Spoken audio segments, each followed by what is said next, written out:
Hello, Ruff. Are you going to bring me a present this evening?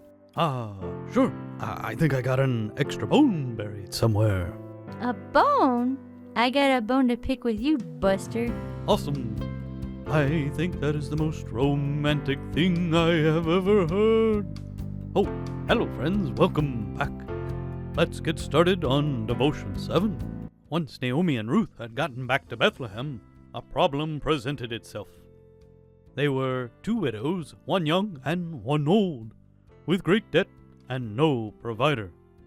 But Ruth, knowing the law of Moses and the customs of the land, understood that she was allowed to go out into the field of perfect strangers and glean after the reapers.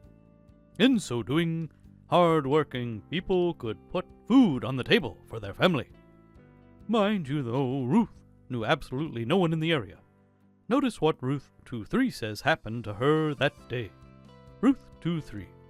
And she went and came and gleaned in the field after the reapers, and her hap was to light on part of the field belonging unto Boaz, who was of the kindred of Elimelech. The word hap is the word from which we get our modern word happenstance.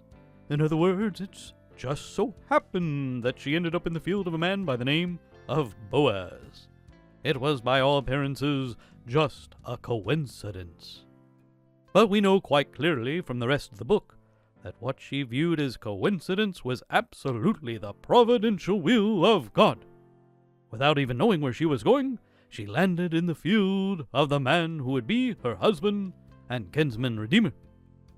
Do realize that people who are in God's will have the most amazing coincidences.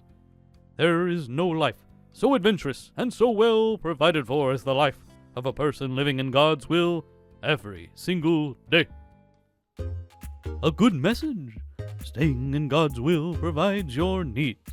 I hope it provides more than just bones. Well, of course. I have you too, Cleo. You're forgiven. Now how about we get a burger and fries?